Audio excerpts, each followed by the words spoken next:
Halo pemirsa, apa kabar? Semoga Anda selalu dalam kondisi sehat dan semangat untuk melakukan aktivitas. Sekali lagi saya Suryo Pratomo mendapatkan kehormatan untuk tampil pada acara siang hari ini membahas sebuah isu yang sangat menarik dan tentunya perlu kita ketahui. Bagaimana update mengenai penanganan COVID-19 dan juga pemulihan ekonomi nasional. Terlebih lagi, seperti apa prinsip keamanan vaksin COVID-19 yang sedang dikembangkan oleh pemerintah. Dan acara ini seperti biasa disiarkan secara langsung dari Media Center Satuan Tugas Penanganan COVID-19 di Graha BNPB Jakarta. Bapak-bapak dan ibu-ibu, nanti kita akan gabung ibu-ibunya. Sebelum kita mulai, kita minta untuk membersihkan tangan dulu, karena ini adalah prosedur yang baku SOP dari Satgas, karena kita ingin memastikan bahwa apa yang kita lakukan betul-betul bisa mencegah kita dari penularan COVID-19. Para pemirsa, seperti kita ketahui, pemerintah melakukan dua pendekatan yang dilakukan secara paralel. Di satu pihak, pemerintah tetap fokus kepada bagaimana penanganan COVID-19. Kita berupaya betul untuk menekan angka penularan dan juga meningkatkan angka kesembuhan sehingga kemudian diharapkan kita bisa mengurangi tingkat kematian di tengah masyarakat. Di sisi lain, Presiden selalu mengatakan bahwa di samping penanganan COVID-19 yang tidak boleh kita lupakan adalah pemulihan ekonomi nasional.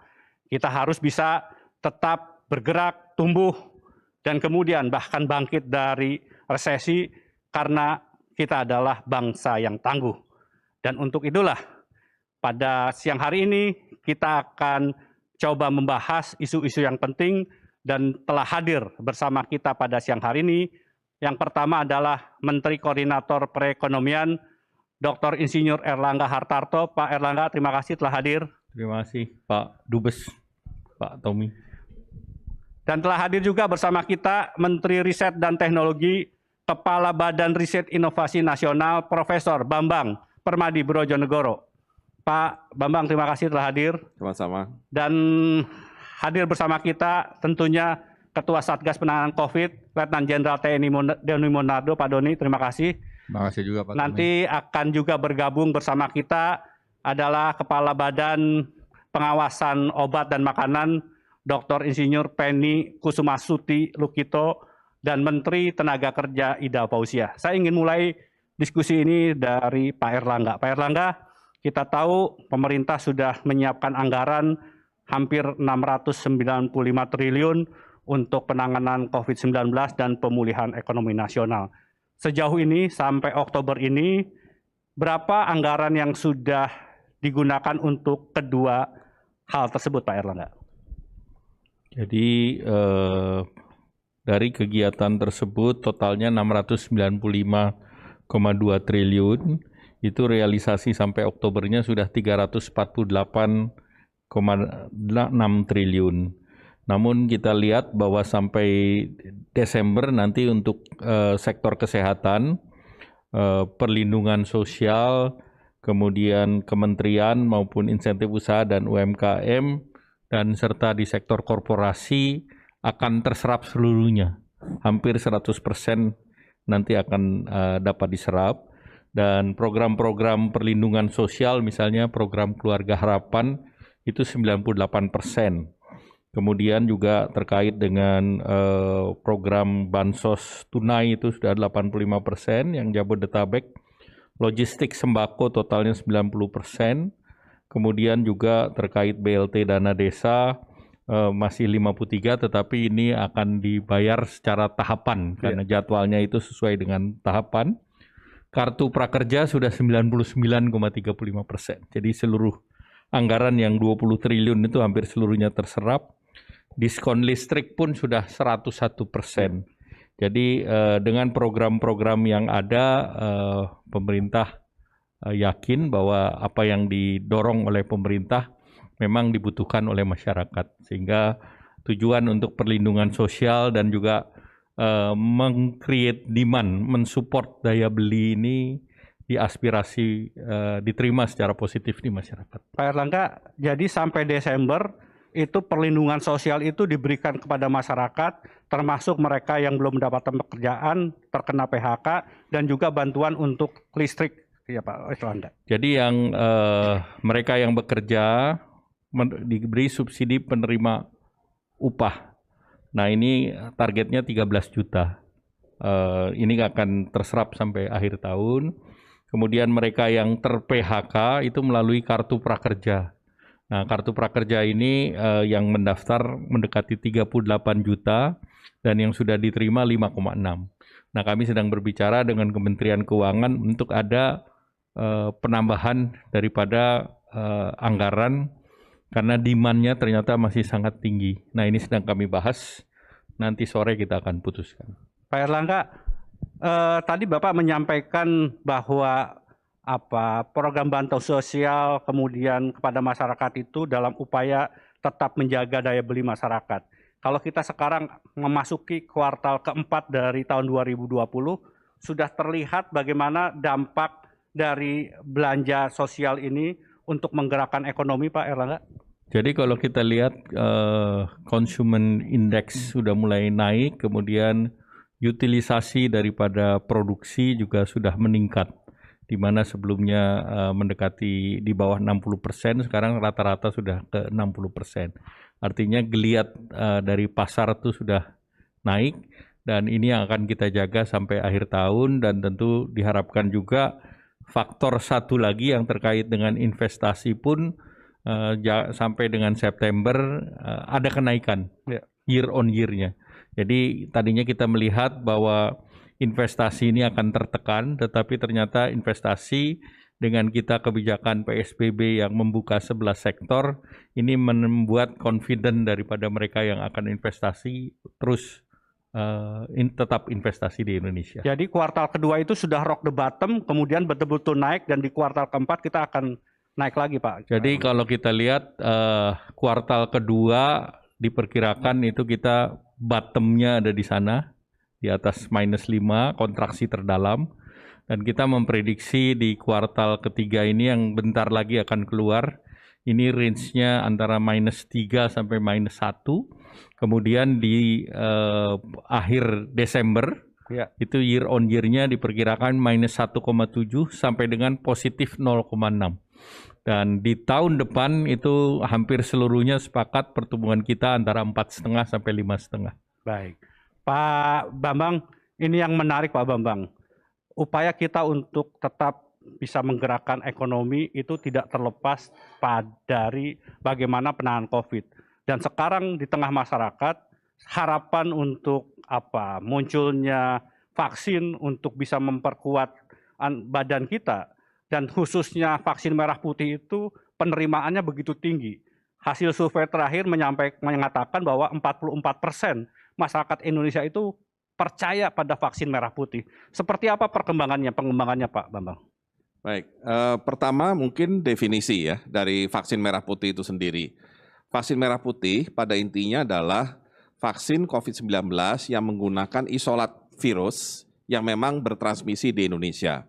Dan kemudian pengembangan bibit vaksinnya dikerjakan oleh ahli-ahli Indonesia, dan tentunya pada akhirnya produksinya pun dilakukan di Indonesia. Nah, kenapa kita perlu kemandirian vaksin? Pada intinya Indonesia adalah negara besar. 270 juta penduduk, itu akan sangat riskan kalau kita bergantung atau terlalu bergantung kepada vaksin yang datangkan dari luar. Sehingga kita harus punya kemampuan, tidak hanya diproduksi, tapi juga di tahap penelitian dan pengembangannya. Nah, untuk COVID-19, kebetulan setelah kami melakukan identifikasi, setelah dikeluarkannya Kepres nomor 18 mengenai tim pengembangan vaksin, kami sudah identifikasi ada 6 institusi yang sedang mengembangkan vaksin COVID-19. Dan menurut saya ini luar biasa, artinya menunjukkan bagaimana kepedulian para peneliti, dosen untuk mencari solusi dari COVID-19. Ke-6 institusi tersebut itu adalah Lembaga Eijkman, kemudian LIPI, kemudian Universitas Indonesia, Universitas Gadjah Mada, Institut Teknologi Bandung, dan Universitas Erlangga. Dan yang menariknya, 6 dari 6 institusi ini menggunakan platform yang berbeda-beda. Nah, dari yang sedang berjalan saat ini, kami bisa identifikasi bahwa kemungkinan yang akan paling cepat adalah yang dilakukan oleh lembaga Eijkman, di mana pengembangan vaksin COVID-19-nya menggunakan platform subunit protein rekombinan. Ya. Saat ini prosesnya di bulan Oktober ini mereka sedang mempersiapkan untuk uji di hewan. Ya. Uji di hewan yang kita harapkan bisa selesai dan tentunya mudah-mudahan hasilnya memuaskan pada akhir tahun ini. Ya.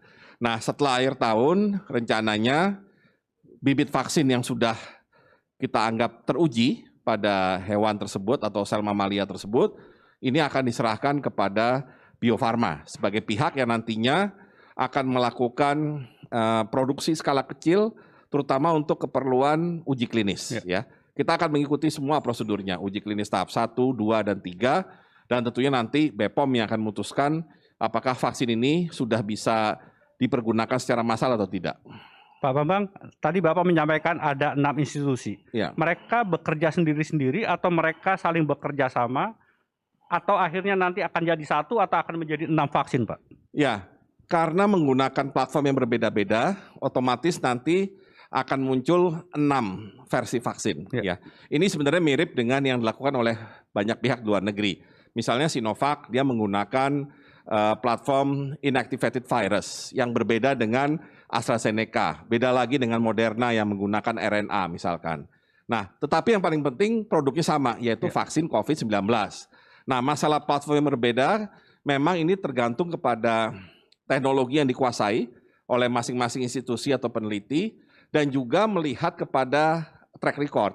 Karena memang kebanyakan vaksin yang sudah ada di dunia saat ini, kebanyakan dikembangkan dengan apakah inactivated virus atau yang protein rekombinan. Yang DNA, RNA itu memang teknologi yang relatif baru. Jadi saat ini 6-6-nya bekerja masing-masing, tetapi pada intinya akhirnya mereka akan keluar dengan vaksin COVID dan kita akan fasilitasi untuk produksinya. Karena mereka kan atau tugas kami adalah sampai prototype, ya, yaitu di bibit vaksin. Ya. Seterusnya itu akan menjadi tanggung jawab dari Bio Farma yang juga rencananya akan membentuk konsorsium bersama perusahaan swasta. Pak Bambang, sejauh ini laporan dari teman-teman peneliti, apa tantangan yang mereka hadapi dalam pengembangan sekarang ini, Pak? Tantangan pertama memang intinya begini, riset vaksin COVID saat ini di luar pakemnya, di luar kebiasaannya. Karena biasanya riset terkait vaksin itu memakan waktu yang sangat lama. Bahkan ada beberapa penyakit, misalkan HIV, Ebola, maupun Zika yang sampai hari ini belum ada vaksinnya. Nah, karena upaya mencari vaksin ini memang waktunya pendek, maka hambatannya memang bahwa ini kita menggunakan sel, ya. Jadi ini suatu bentuk kehidupan. Jadi untuk mempercepat memang kadang-kadang ada hambatan karena namanya juga makhluk hidup. Ya. Kedua, memang ada bahan-bahan yang tetap harus diimport. Ya, contohnya sel mamalianya, bahkan hewan untuk uji coba pun itu harus kita import juga. Nah, jadi kadang-kadang proses impor termasuk import reagen ini yang kadang-kadang bisa mendelay aktivitas penelitian. Baik. Terima kasih. Telah hadir bersama kita Menteri Tenaga Kerja Ibu Ida Fauziah. Ibu, terima kasih. Mohon bergabung. Karena baru datang, saya tidak akan tanya dulu, Bu, supaya ambil nafas dulu. Saya ingin ke Pak Doni. Pak Doni,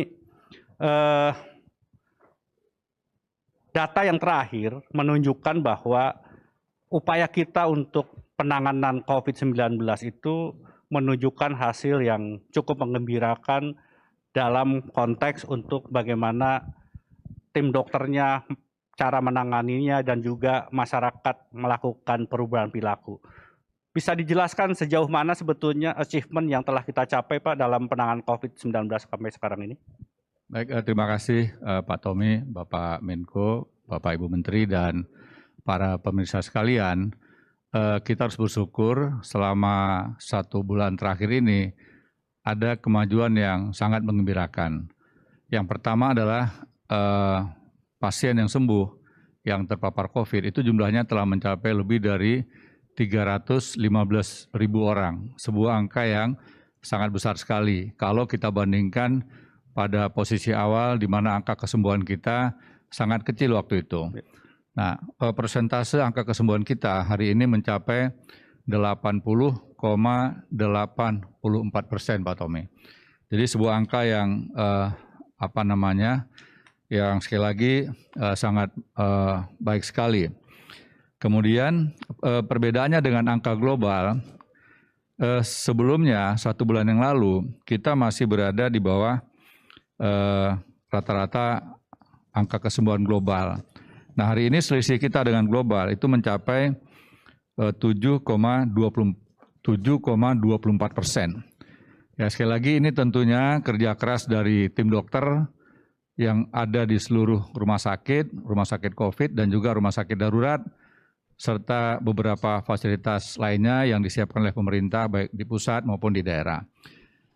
Kemudian yang kedua, kasus aktif yang semula persentasenya juga cukup tinggi, tetapi saat ini telah mengalami perbaikan. Jadi kasus aktif kita sekarang berada jauh di bawah kasus aktif global, yaitu posisinya berada di 15,74%. Nah, saat ini di beberapa negara, Pak Tommy, sedang mengalami penambahan kasus. Sementara di negara kita, alhamdulillah bisa stabil bertahan, walaupun beberapa provinsi menunjukkan gejala peningkatan. Walaupun kita akui angka kematian masih relatif lebih tinggi dari global. Namun kita yakini bahwa kerja keras dari para dokter dan tenaga kesehatan lainnya yang semakin bertambah pengalaman, semakin bertambah pengetahuan untuk menangani pasien, kita harapkan bisa semakin baik lagi. Kemudian Bapak Menko sebagai Ketua Komite dan juga Bapak Wakil Ketua Komite Bapak Luhut Binsar Panjaitan itu hampir setiap hari memimpin rakor terkait dengan penanganan yang ada di seluruh rumah sakit, terutama adanya SOP, standar untuk pelayanan pasien. Sehingga diharapkan pasien-pasien ini tidak ada yang gejalanya meningkat. Kita sudah lihat catatan, kalau pasien gejalanya ringan bisa disembuhkan, itu 100% Pak Tommy. Kemudian apabila pasien itu gejalanya bergeser ke sedang, itu kematiannya bertambah, yaitu 2,6%. Sedangkan untuk gejala yang berat, itu angka kematian mencapai 6-7%. Nah, angka kematian pada posisi keadaan kritis itu sangat besar, yaitu 67%.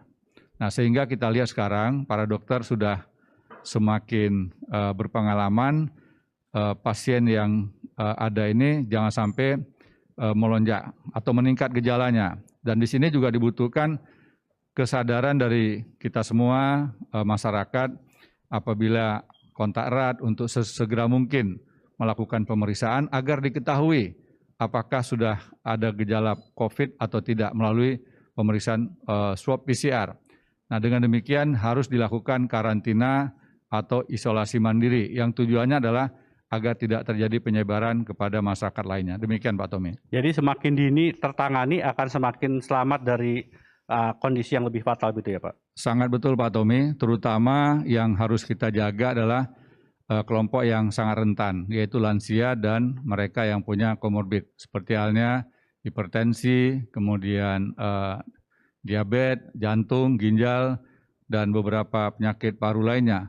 Kalau ini sudah bisa kita ketahui lebih awal, pengobatannya lebih dini, insya Allah angka kesembuhannya pasti akan semakin baik, semakin tinggi. Baik, terima kasih Pak Doni. Ibu Ida, terima kasih telah hadir. Tadi Pak Erlangga sudah menyampaikan bahwa pemerintah memberikan perhatian penuh pada penanganan sosial termasuk tenaga kerja. Tadi Pak Erlangga sudah menyampaikan bahwa kartu prakerja itu cukup banyak diminati, jumlahnya hampir 39 juta ya Pak Erlangga ya. Mungkin bisa dijelaskan Ibu Ida, seperti apa sebetulnya kondisi dunia usaha sekarang, apakah cukup besar terjadinya pemutusan hubungan kerja, Ibu Ida? Baik, terima kasih. Assalamualaikum warahmatullahi wabarakatuh. Waalaikumsalam. Pak Menko, Kepala BNPB, Pak Menteri Riset, terima kasih. Dampak pandemi COVID-19 ini luar biasa pada perekonomian nasional kita, dan itu tentu saja dampaknya pada sektor ketenagakerjaan. Banyak teman-teman yang di PHK, yang dirumahkan. Banyak teman-teman yang berkurang pendapatannya, meskipun belum atau tidak di PHK atau tidak dirumahkan. Mereka yang di PHK, tadi Pak Menko sudah menyampaikan, adalah memberikan treatment dengan program Kartu Prakerja. Kepada mereka yang masih bekerja, tapi kehilangan pendapatan, mereka yang pendapatannya di bawah 5 juta, pemerintah menyalurkan program berupa subsidi gaji atau upah yang menyasar kepada 12,4 juta para pekerja kita dengan ketentuan sebagaimana diatur dengan Permenaker. Jadi sebenarnya kalau dihitung, mereka yang di PHK dan dirumahkan, data yang by name by address ada di Kementerian Ketenagakerjaan itu ada 2,1. Di luar itu sampai 3,5 juta mereka yang datanya memang tidak selengkap 2,1 juta.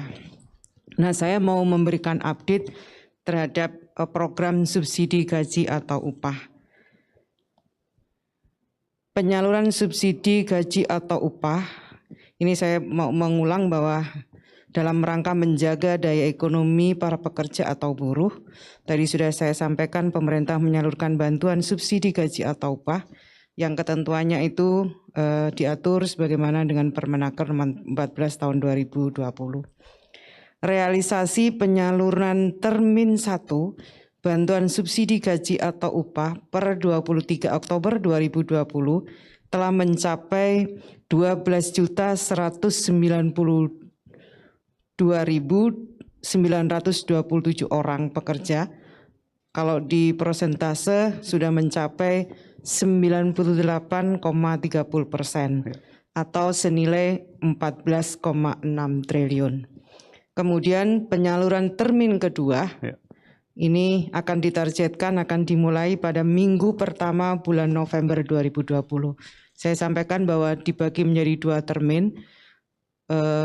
Termin pertama untuk ke 2 bulan subsidi gaji 1.200.000, termin kedua 1.200.000 untuk bulan November dan Desember.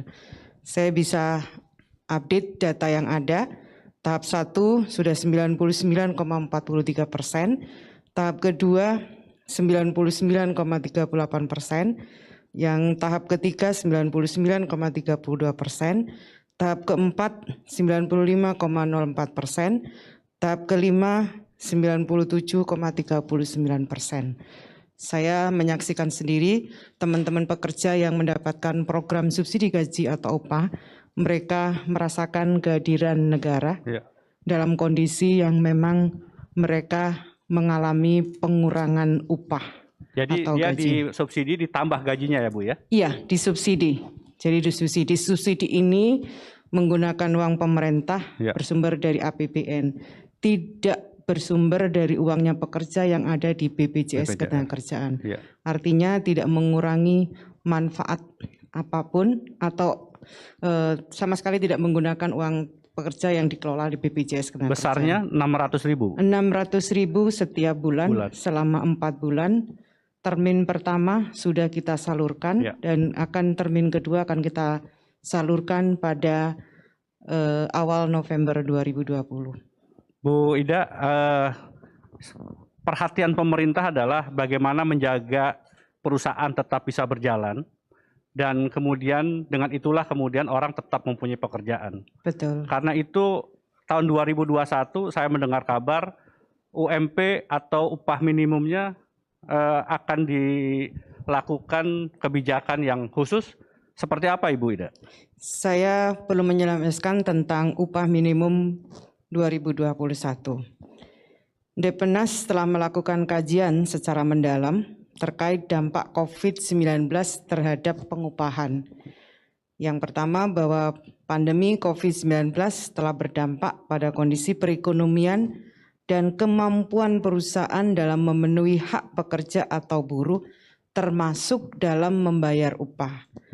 Kemudian dalam rangka memberikan perlindungan dan keberlangsungan pekerja atau buruh, serta menjaga kelangsungan usaha, perlu dilakukan penyesuaian terhadap penetapan upah minimum pada situasi pemulihan ekonomi di masa pandemi COVID-19.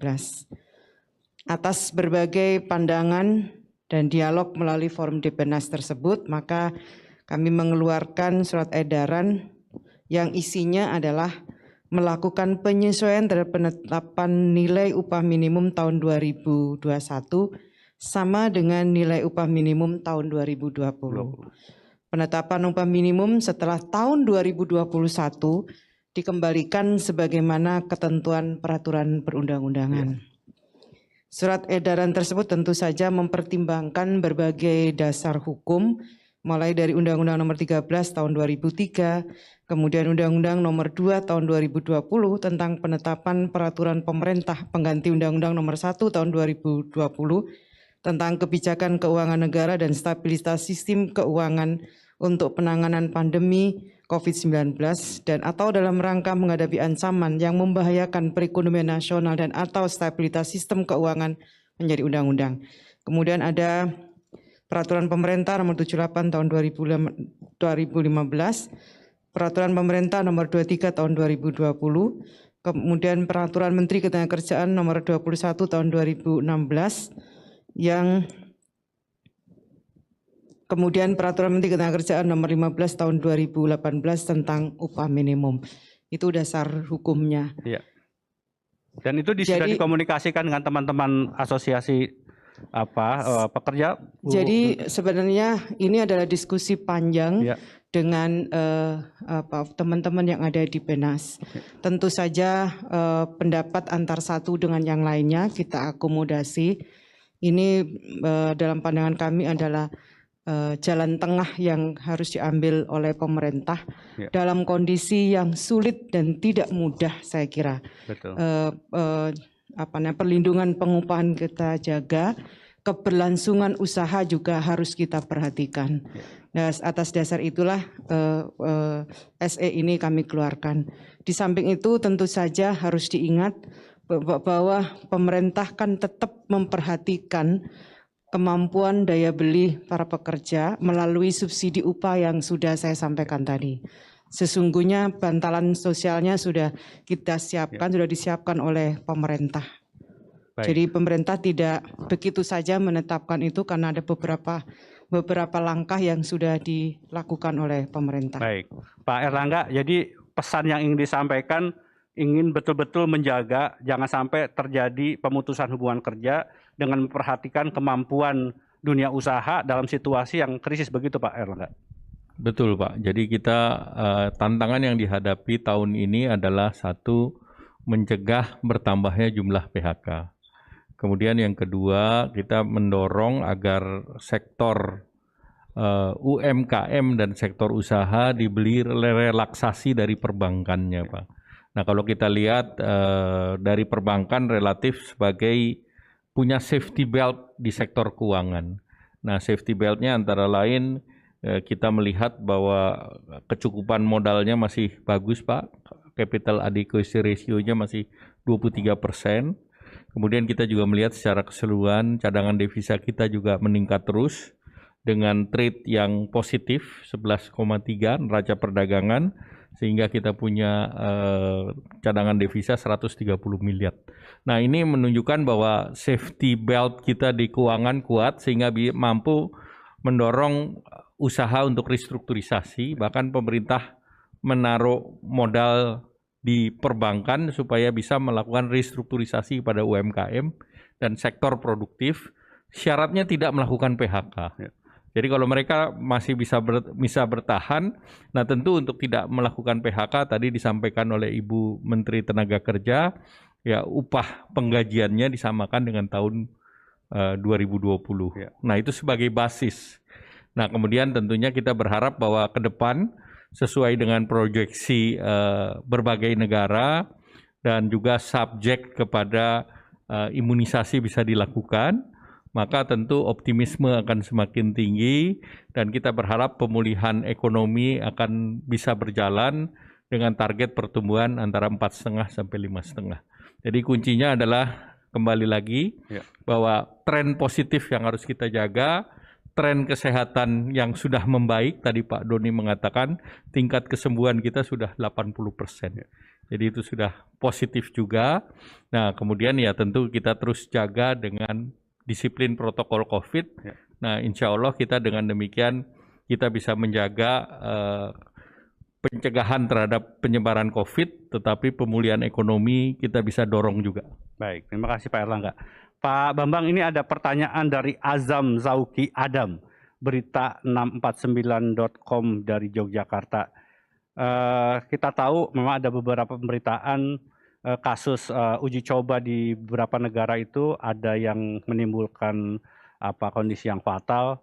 Apa sebetulnya yang terjadi dengan kasus-kasus seperti itu, Pak Bambang? Apakah itu memang bagian dari research yang memang akan harus kita lalui begitu, Pak Bambang? Ya, seperti yang tadi sempat kami singgung, memang riset atau upaya untuk menemukan vaksin COVID-19 ini agak di luar kebiasaan, ya, karena waktunya sangat pendek.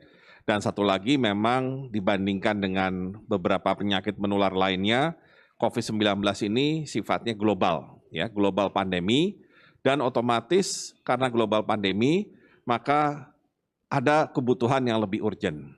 Nah, yang namanya uji klinis itu justru harus dilakukan untuk memastikan bahwa vaksin nanti yang dihasilkan adalah vaksin yang aman. Jadi kalau kita bicara kriteria vaksin, kita coba buat listnya, maka di nomor 1, dan nomor 1 ini harus benar-benar dipenuhi sebelum kita mulai bicara yang nomor 2, nomor 3, dan seterusnya. Nomor 1-nya itu adalah keamanan atau safety dari vaksin itu. Dalam pengertian, vaksin jangan sampai menimbulkan efek samping. Efek samping yang bisa mengganggu tentunya nyawa dari manusia itu sendiri. Nah, karena itu ketika nanti katakan vaksin merah putih bisa diserahkan, bibit vaksinnya ke Bio Farma, maka setelah Bio Farma membuat formulasi dari vaksin tersebut, langkah pertama adalah uji klinis tahap 1. Uji klinis tahap 1 ini fokusnya benar-benar bicara keamanan, belum bicara efficacy, belum bicara ini manjur atau tidak. Ya, kita bicara make sure dulu bahwa ini aman. Ya, kalau disuntikan atau diberikan kepada manusia tidak akan menimbulkan gangguan kesehatan yang serius, apalagi sampai mengganggu nyawa atau berbahaya untuk nyawa manusia. Dan kita perhatikan dari berita-berita juga bahwa terutama AstraZeneca itu ketika ada hanya satu dari relawan, dari sekian ratus relawan yang mendapatkan vaksin AstraZeneca tersebut, mereka langsung mengedepankan kehati-hatian dengan menyetop dulu ya uji klinisnya. Padahal yang di Amerika itu kasusnya adalah gangguan saraf, neurologi. Jadi intinya mereka tidak mau ambil resiko ya. Dan kemudian apa yang dilakukan kalau ada satu relawan yang mengalami kondisi seperti di Brasil atau di Amerika? Diteliti lebih lanjut apakah gangguan kesehatan tersebut memang karena dari vaksinnya atau ada masalah lain dalam tubuh si relawan tersebut. Ya. Nah, kemudian kalau memang dipastikan bahwa itu bukan karena vaksin, baru uji coba dilanjutkan. Jadi intinya kami akan juga menerapkan kehati-hatian serupa ketika nanti kita masuk tahap uji klinis di Indonesia untuk vaksin merah putih. Baik, Pak Erlangga, apakah itu sebetulnya yang disampaikan oleh Presiden dalam ratas terakhir kemarin? Kita harus basisnya saintifik dalam pengembangan vaksin. Kita ingin cepat, tetapi jangan tergesa-gesa. Jadi vaksin itu pintunya ada di Badan POM, FDA-nya Indonesia. Dan dengan demikian tentu prosedur daripada clinical trial harus dipenuhi Dan kemarin disampaikan bahwa clinical trial kita yang di Bandung ini interim report pertengahan awal minggu pertama Desember itu hasilnya bisa dievaluasi. Dan tentunya yang kedua, dalam hal pengadaan vaksin jadi yang sudah dilakukan juga clinical trial di negara lain, itu diharapkan sudah bisa masuk juga di bulan Desember. Nah, dengan prosedur yang dipatuhi untuk emergency use authorization, maka tentu diharapkan BPOM bisa melakukan evaluasi karena Badan POM juga akan mendapatkan laporan dari clinical trial yang dilakukan di negara lain, termasuk di Brasil. Dan Badan POM juga akan melakukan kunjungan, sebagian kemarin ke Cina sudah mengirim tim, kemudian juga G42 dan juga berangkat kemarin ke UK. Jadi beberapa lokasi produksi juga dilihat sehingga cara pembuatan obat yang baik, kemudian protokol daripada clinical trial, sehingga tentu utamanya adalah untuk keselamatan, aman, dan efektif. Jadi kalau seluruh persyaratan itu terpenuhi seperti yang disampaikan oleh Bapak Presiden, baru kita bisa lakukan imunisasi dengan perencanaan yang matang. Jadi pertanyaan dari Larissa Tempo ini Pak, bahwa pemerintah tengah memfinalisasi pembelian vaksin Sinovac dari China, itu bagiannya nanti tetap harus ada approval BPOM ya Pak ya? Kuncinya tetap dari BPOM, dari Sinovac ini ada dalam bentuk jadi. Nah itu jumlahnya sekitar 3 juta dan itu akan masuk bertahap. Ya. Kemudian juga ada yang dalam bentuk bahan baku yang akan diproduksi di Bio Farma. Nah itu tahap awalnya juga 15 juta, setara dengan 15 juta. Nah dengan demikian tentunya Bapak Presiden mengarahkan bahwa ini akan bisa dimulai saat Badan POM sudah mengeluarkan emergency use authorization-nya. Baik. Pak Doni, ini ada pertanyaan dari lilissuara.com. Sejauh mana jumlah tes yang sekarang telah kita lakukan Pak Doni? Terima kasih Pak Tommy, Mbak Lilis terima kasih juga untuk pertanyaannya. Angka pemeriksaan spesimen per hari telah melampaui standar yang ditugaskan oleh Bapak Presiden, yaitu 30.000 spesimen per hari. Dan alhamdulillah para petugas lab kita dibantu oleh seluruh kementerian lembaga yang punya laboratorium itu mendorong terus. Dan rata-rata per hari sudah di atas 35 sampai 40.000 spesimen per hari. Bahkan beberapa kali sempat lebih dari 50.000 spesimen per hari, Pak Tommy. Baik, Ibu Ida, ini menarik juga Bu. Ada orang bertanya berkaitan dengan pemulihan yang sudah mulai terlihat pada bulan Oktober ini, Bu. Apakah ada tambahan lapangan pekerjaan baru yang sudah kita set up dari investasi-investasi yang masuk belakangan ini, Bu? Iya, tentu itu harapan kita. Beberapa investasi yang masuk harapannya adalah menyerap tenaga kerja, baik tenaga kerja yang akibat dari PHK atau memang mereka memang tidak bekerja sebelum adanya pandemi COVID-19. Itu harapan bagi kita. Mudah-mudahan semakin meluas kesempatannya setelah Undang-Undang Cipta Kerja itu disahkan bersama dengan DPR. Kalau yang mereka yang 39 juta ikut dalam kartu prakerja itu selanjutnya apa yang bisa mereka lakukan ya Ibu? Pak Erlangga mungkin yang akan menjawab. Pak Erlangga. Jadi yang dari 39 itu yang lolos 5,6 juta. Jadi yang 5,6 juta itu dilakukan pelatihan dan bantuan sosial, semi bansos. Nah dari mereka itu sebagian memulai wira swasta. Jadi ada yang membuat cheesecake, ada yang membuat penjualan online, ada yang melakukan semacam advertising online. Jadi beberapa itu mereka dari bekerja di perusahaan itu berubah menjadi wira swasta. Nah inilah yang akan terus didorong oleh pemerintah. Ya. Bahkan ada yang mengikuti pelatihan digital dan coding misalnya, dan itu langsung masuk ke perusahaan-perusahaan digital. Jadi betul-betul mereka yang mengikuti program prakerja itu mereka yang ingin berubah pekerjaannya dan mencari tantangan baru. Nah, inilah model-model yang kita akan lakukan karena ke depan digitalisasi itu marketnya semakin luas.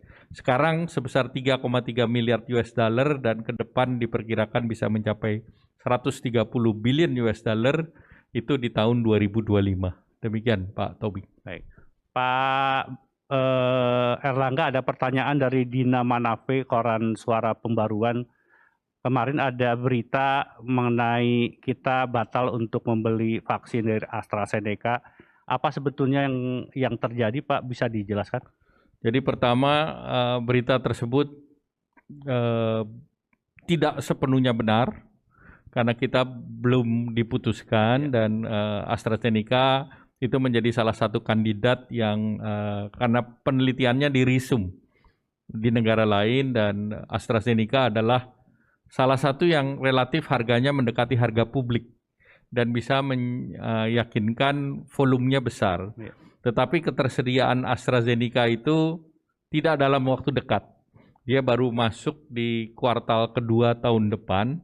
Oleh karena itu arahan Bapak Presiden tentu terhadap vaksin-vaksin seperti AstraZeneca, Novavax, dan yang lain itu tetap dikaji dan tentunya nanti dilihat sesuai dengan kebutuhan yang ada di Indonesia dan juga dilihat kerjasamanya ke depan. Bisa nggak vaksin-vaksin ini seperti vaksin merah putih nanti ke depannya diproduksi di dalam negeri. Jadi orientasi kita tuh sebetulnya bukan beli ya Pak ya, kita semua kerjasama juga internasional ya Pak. Orientasinya semua dilakukan dikerjasamakan. Jadi termasuk yang Sinovac akan diproduksi juga di Bio Farma dan yang lain, sehingga dengan demikian tentu ada scalability-nya yang diperlukan sesuai dengan kebutuhan dan kapasitas pabrik yang ada. Dan menurut Pak Menristek ini kapasitas kita cukup luas. Betul Pak Bambang, mengenai kemampuan kita nanti produksi vaksin yang mandiri merah putih nanti kalau sudah bisa ditemukan cukup bisa memenuhi kebutuhan secara nasional. Ya, betul sekali. Karena memang strategi kita tidak akan berhenti hanya di vaksin COVID-19. Karena sebenarnya kalau kita bicara public health, kesehatan masyarakat, harusnya Indonesia dengan penduduk demikian besar, itu sudah harus mengarah kepada kesehatan yang preventif. Jadi mencegah seseorang itu terkena penyakit. Dan salah satu instrumen untuk preventif adalah vaksin. Nah, karena momen COVID-19 ini, kita bisa melihat misalkan Bio Farma sudah meningkatkan kapasitas. Tahun ini 100 juta dosis per tahun, tahun depan ditingkatkan menjadi 250 juta dosis per tahun. Dan kemudian kami sudah menggandeng ada minimal 3 perusahaan yang sudah siap. Pertama untuk invest untuk pengembangan vaksin manusia. Dan kedua, mereka sudah mulai mengurus izin ke BPOM ya untuk good manufacturing practices ataupun cara pembuatan obat yang baik. Nah, dari 3 perusahaan swasta tersebut, kami hitung berapa kapasitas produksi yang mereka sanggup untuk invest. Ternyata mereka mengatakan dari kombinasi 3 itu bisa mencapai 1 miliar dosis per tahun. Jadi artinya Indonesia harusnya ke depan ini harus menjadi salah satu produsen vaksin utama di dunia, di global, regional. Tetapi tentunya sekarang kita fokus dulu pada COVID-19, di mana kami bisa pastikan nanti vaksin merah putih 100% itu bisa diproduksi dalam negeri dan nantinya menyediakan kebutuhan vaksin COVID-19 tidak hanya tahun ini, tapi juga tahun-tahun berikutnya. Karena memang ada kemungkinan ini salah satu prediksi awal dari vaksin COVID, kemungkinan daya tahan tubuh kita yang ditimbulkan tidak akan seumur hidup, seperti polio atau cacar. Jadi ada periode di mana daya tahan tubuh kita mulai turun, diperlukan booster atau revaksinasi. Iya. Pak Doni, ini yang menarik, mulai besok ini akan masuk libur panjang Pak. Ini mungkin pertama kali kita akan libur 5 hari Pak. Pengalaman kemarin libur panjang kalau tidak disertai dengan kedisiplinan itu bisa meningkatkan kembali kasus. Apalagi sekarang sedang musim penghujan. Apa yang Pak Doni prediksi untuk libur panjang kali ini Pak? Pak Tommy, terima kasih. Kalau boleh sedikit saya mungkin mengingatkan tentang pesan Presiden, Pak Tommy. Bapak Presiden pada rapat minggu yang lalu mengingatkan, selama vaksin masih dalam proses dan obat belum ditemukan, maka vaksin dan obat terbaik adalah patuh kepada protokol kesehatan. Pakai masker, jaga jarak, menghindari kerumunan, dan sering mencuci tangan dengan sabun dan air mengalir. Jadi ini yang harus kita ingatkan terus supaya kita tidak terpaku hanya pada satu cara untuk mengatasi COVID dengan menunggu vaksin, tetapi juga patuh kepada protokol kesehatan juga harus senantiasa kita ingatkan setiap saat, tidak boleh berhenti. Kapan saja dan dimanapun berada, selalu menyampaikan pesan untuk patuh kepada protokol kesehatan. Nah, kemudian Pak Tommy yang kedua, berhubungan dengan akan liburan panjang mulai besok, kita punya pengalaman. Saat yang pertama adalah liburan Idul Fitri, Pak Tommy. Bapak Presiden jauh sebelum pelaksanaan Idul Fitri itu berulang kali memimpin rapat. Akhirnya keputusan pemerintah adalah tidak ada mudik atau tidak ada kembali ke kampung halaman saat cuti Lebaran. Setelah cuti Lebaran berakhir, kita lihat ada peningkatan kasus, tetapi jumlahnya tidak terlalu signifikan. Kemudian pada bulan Juli akhir itu ada juga liburan Idul Adha.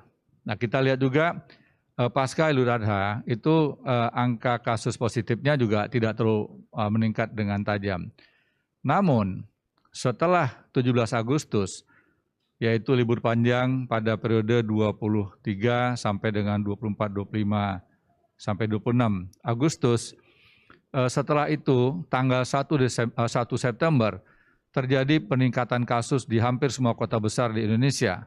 Bahkan di Jakarta saja mengalami peningkatan yang luar biasa, sehingga kamar-kamar ICU di rumah sakit COVID itu mencapai dan tembus di angka 83%, padahal WHO menentukan standar 60%, sehingga pada akhirnya Gubernur DKI memutuskan untuk mengembalikan PSBB sebelum PSBB transisi, dan juga Bapak Presiden memerintahkan para Menko dan juga para Menteri, khususnya Menteri Kesehatan dan Satgas, untuk menambah kapasitas ICU di sejumlah rumah sakit yang ada di Jakarta.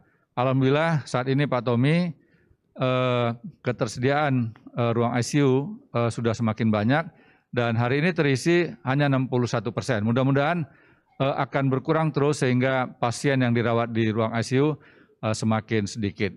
Nah, pengalaman yang sudah terjadi inilah harus kita jadikan sebagai cambuk kita untuk lebih meningkatkan kepatuhan kita kepada protokol kesehatan. Setiap masyarakat, setiap pemimpin di daerah, baik di tingkat provinsi, kabupaten, kota, dan juga sampai ke tingkat kelurahan dan desa, dibantu oleh teman-teman dari TNI dan Polri, serta relawan, tokoh agama, tokoh masyarakat, bahkan PKK dan Karang Taruna, untuk tidak boleh bosan mengingatkan masyarakat patuh kepada protokol kesehatan. Nah, yang kedua, kaitannya dengan liburan panjang ini juga cuaca kurang begitu menguntungkan. Oleh karenanya kita juga harus mengantisipasi jangan sampai selama kita liburan terjadi cuaca ekstrim dan juga menimbulkan masalah keamanan dan keselamatan bagi kita dalam berliburan. Demikian Pak Tommy. Terima kasih. Pak Erlangga, sebelum saya lupa Pak, walaupun pandemi ada agenda-agenda besar yang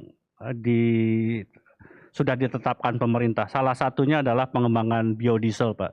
B30 sekarang sudah dilaksanakan. Apakah kita tetap komit dengan pengembangan biodiesel ini, Pak? Apa yang sebetulnya menjadi tantangan terberat untuk bisa merealisasikan? Terima kasih Pak Tommy. Tadi pagi baru kami putuskan bahwa B30 itu sampai tahun depan itu terus dilaksanakan dengan B30. Kemudian artinya ini dipersiapkan untuk tahun depan diperkirakan jumlahnya 9,2 juta kiloliter. Nah, tadi yang diputuskan adalah karena komitmen pemerintah untuk menjaga agar Badan Pengelola Dana Sawit ini, BPDP ini bisa menjaga sustainabilitas daripada program B30.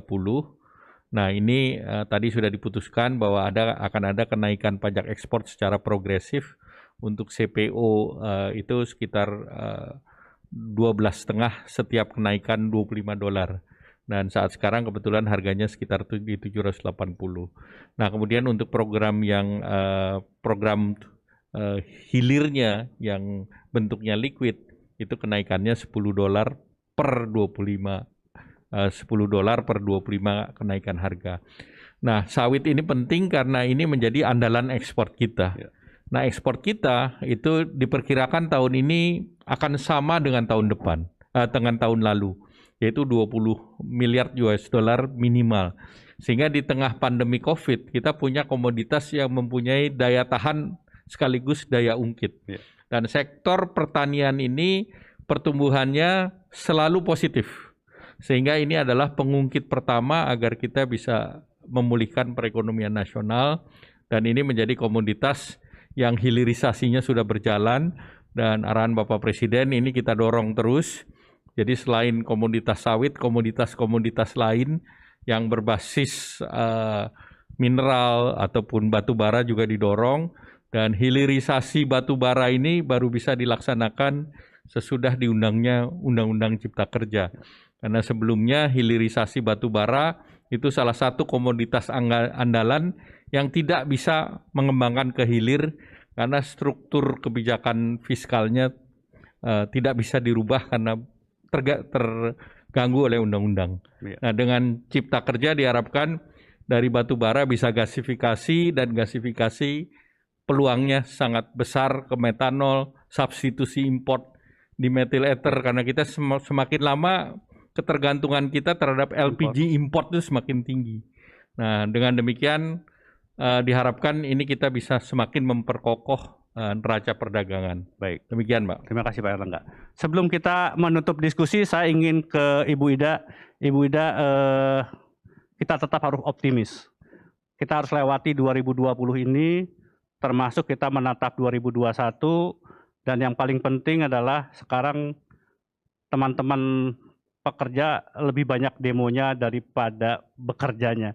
Mungkin ada himbauan ke depan apa yang perlu kita lakukan supaya kita betul-betul bisa bangkit dari pandemi dan juga bangkit dari ekonomi, Pak Bu Ida. Ya, meskipun unjuk rasa atau demo itu adalah hak, saya tetap mengingatkan kepada teman-teman semua bahwa pandemi belum usai, vaksin sedang diupayakan, maka menurut saya menjadi tidak bijak demo dalam kondisi seperti ini. Jika alasannya adalah menyalurkan aspirasi, saya kira ruang itu sangat terbuka. Kami sudah memulai meng-kick off pembahasan rancangan peraturan pemerintah sebagai turunan dari Undang-Undang Cipta Kerja. Disitulah ruang bagi teman-teman serikat pekerja, serikat buruh, ruang bagi pengusaha untuk duduk kembali merumuskan rancangan peraturan pemerintahnya. Di luar itu tentu saja hak untuk melakukan judicial review itu juga sangat terbuka. Teman-teman jika belum merasa terakomodasi melalui peraturan pemerintah, masih ada pilihan yaitu melakukan judicial review melalui peraturan pemerintah. Dalam situasi yang sulit seperti ini, nggak ada pilihan bagi kita, mari kita bersatu bersama-sama melawan COVID-19 ini. Terima kasih Bu Ida. Pak Bambang, kita sebetulnya punya orang-orang hebat ya Pak. Buktinya 6 institusi melakukan riset dan pasti begitu banyak orang di belakang yang bekerja keras untuk bagaimana membangun kemandirian vaksin. Apa yang mungkin bisa Pak Bambang sampaikan bahwa bangsa ini mempunyai kemampuan untuk bisa keluar dari COVID-19? Ya, betul sekali Mas Tommy. Saya malah mengatakan bukan banyak, banyak sekali. Ya, banyak sekali dan talenta mereka itu luar biasa. Talenta dan juga dedikasi dan komitmen mereka terhadap upaya penelitian. Dan ini sudah kami buktikan ketika awal pandemi di Indonesia sekitar bulan Maret, kami langsung membentuk konsorsium riset dan inovasi COVID yang mengakomodir perguruan tinggi, lembaga penelitian, sampai ke industri dan juga beberapa institusi pemerintah. Ternyata dengan model keroyokan atau model kolaborasi dan sinergi, akhirnya dalam waktu 3 bulan kira-kira sudah mulai muncul berbagai hasil inovasi yang kemudian langsung bisa menutupi kebutuhan yang sangat urgent untuk COVID-19. Contohnya untuk pendeteksian dalam bentuk rapid test, PCR test kit, demikian juga ventilator. Nah, dari situ kami yakin bahwa yang dihasilkan dalam 3 bulan itu bukan yang pertama. Dan buktinya sekarang, dan mudah-mudahan Desember ini sudah bisa dipergunakan secara luas, kita mungkin akan punya 2 alat deteksi yang nantinya bisa meningkatkan upaya testing, ya, sekaligus juga mengurangi ketergantungan kita kepada RT-PCR yang merupakan gold standard untuk pemeriksaan COVID. Ya, 2 alat itu adalah yang pertama rapid swab test dengan teknologi RT-LAMP yang dikembangkan oleh LIPI, dan satu lagi yaitu Ginos, yaitu mendeteksi COVID-19 melalui hembusan nafas. Nah, ini suatu inovasi yang luar biasa yang dihasilkan oleh para peneliti atau dosen dari Universitas Gadjah Mada. Jadi di balik krisis ternyata kita menemukan hal-hal yang lebih istimewa yang dimiliki bangsa ini ya Pak Bang ya? Ya, betul sekali. Jadi kebetulan karena mereka sekarang terbuka, ya para peneliti itu terbuka, apa yang dibutuhkan oleh negara ini dalam kondisi yang begitu pendek, ada masa krisis pandemi ini, terbuka apa yang menjadi kebutuhan, dan saat itu pula keahlian mereka yang selama ini mungkin agak terpendam, itu akhirnya keluar semua, dan difasilitasi oleh pemerintah. Baik Pak Bambang. Pak Doni, apa yang Pak Doni bisa sampaikan kepada masyarakat? Kita tidak boleh berpuas diri ya Pak Doni ya. Kita Betul. tetap harus disiplin, kita harus bekerja keras. Apa yang terutama untuk 5 hari ke depan ini Pak yang harus jadi pegangan kita bersama? Baik Pak Tommy, jadi keberhasilan kita semua, pemerintah pusat, pemerintah daerah, seluruh komponen yang ada di semua lapisan masyarakat tidak boleh berpuas diri dengan angka kesembuhan yang tinggi, kemudian kasus aktif yang menurun, walaupun angka kematian juga masih di atas global. Nah, ini tidak boleh membuat kita lengah, tidak boleh membuat kita kendor. Nah, jangan sampai selama liburan panjang ini justru nanti kembali liburan menambah kasus baru. Ya, Bapak Presiden 2 minggu yang lalu mengingatkan para menteri dan kami semua untuk betul-betul hati-hati. Bapak Presiden sangat serius memperhatikan liburan panjang kali ini karena liburan panjang berdasarkan pengalaman pada bulan Agustus yang lalu dapat menimbulkan kenaikan angka kasus. Oleh karenanya kami dari Satgas mengajak kepada seluruh masyarakat, terutama mereka yang sudah punya rencana untuk bepergian, silakanlah bepergian, tetapi patuhi protokol kesehatan. Demikian juga dunia usaha, terutama di bidang pariwisata, perhotelan, kemudian juga tempat-tempat wisata, restoran dan sebagainya, betul-betul mengatur kehadiran masyarakat. Tidak boleh lebih dari 50%. Nah, masyarakat yang melihat adanya pelanggaran terhadap ketentuan tersebut, seyogianya mengingatkan dengan cara-cara yang tentunya dengan cara yang baik, yang tepat, sehingga penyelenggara bisa patuh dan segera mungkin mengubah kebijakan tersebut. Sekali lagi Pak Tommy, keberhasilan dalam beberapa minggu terakhir ini harus kita jaga momentum tersebut, dan kita tidak boleh lengah, tidak boleh kendor. Semuanya harus saling mengingatkan karena COVID ini ditulari bukan oleh hewan, tetapi oleh manusia. Dan manusia menulari kita adalah orang yang terdekat di sekitar kita. Demikian Pak Tommy. Baik, terima kasih Pak Doni. Pak Erlangga, terakhir mungkin kita bagaimana melihat 2021 Pak? Jadi 2021 pandemi COVID masih ada, jadi kita melihat juga untuk melakukan imunisasi untuk mencapai herd immunity itu butuh waktu yang panjang, sehingga tentu kita harus tetap awas terhadap COVID ini dan tetap menjalankan protokol COVID. Namun di lain pihak kita akan merestart perekonomian dan mudah-mudahan dengan nanti di akhir tahun itu mendekati 0 atau bahkan bisa positif, itu kita bisa mendorong untuk merealisasikan pertumbuhan positif tahun depan. Dan salah satunya tentu dengan Undang-Undang Cipta Kerja diharapkan turunannya bisa semuanya diselesaikan, yang terdiri dari 37 PP dan 5 Perpres, dan Kementerian Perekonomian nanti akan membuka situation room atau semacam data room nanti akan disiapkan, di mana di situ setelah Bapak Presiden menandatangani PP, maka ini kita akan publish di website dan termasuk dengan PP-nya, sehingga kelompok masyarakat silahkan untuk mempelajari, dan tadi seperti disampaikan Ibu Ida, seluruhnya masih terbuka untuk kita menyiapkan dan dimasukkan di dalam PP ataupun Perpres ke depan, sehingga tentu kita berharap bahwa kita kembali menyatukan bangsa ini, merajut kebangsaan dalam situasi pandemi COVID, dan kita menjawab tantangan masyarakat untuk menciptakan lapangan kerja, di mana lapangan kerja tahun depan ini diharapkan bisa mengkompensasi mereka yang kehilangan pekerjaan di tahun 2020. Baik. Demikian Pak Tommy. Terima kasih Pak Erlangga, Pak Doni, Pak Bambang, dan Ibu Ida. Mudah-mudahan apa yang kita diskusikan pada siang hari ini bermanfaat bagi Anda semua, dan tentunya kita akan undur diri, tetapi saya tidak pernah akan bosan untuk mengingatkan para pemirsa untuk jangan lupa memakai masker, menjaga jarak dan menghindari kerumunan, serta mencuci tangan dengan sabun dengan air yang mengalir. Ketua Satuan Tugas COVID-19 tidak pernah bosan menyampaikan pesan kepada kita agar tetap mematuhi protokol kesehatan. Pak Doni mungkin bisa menyampaikan hal terpenting Pak yang harus menjadi pegangan kita. Iya betul Pak Tommy. Jadi apa yang kita lakukan saat ini untuk disiplin dan patuh memakai masker, menjaga jarak, menghindari kerumunan, serta sering mencuci tangan, belum sebanding dengan beratnya perjuangan dan pengorbanan para dokter dan tenaga kesehatan yang merawat pasien di rumah sakit. Demikian Pak Tommy. Terima kasih Pak Doni. Itulah akhir dari perjumpaan kita siang hari ini. Saya Suryo Pratomo dan semua tim yang bertugas serta para pembicara pamit undur diri. Selamat siang dan sampai berjumpa kembali.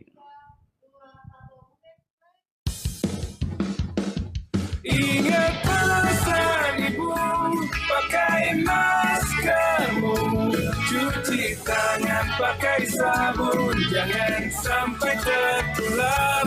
Ingat selalu pesan ibu, jaga jarakmu, hindari kerumunan, jaga keluargamu.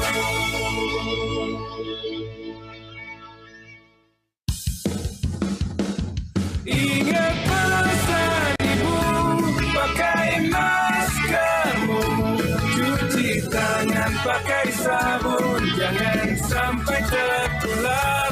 Ingat selalu pesan ibu, jaga jarakmu, hindari kerumunan, jaga keluargamu.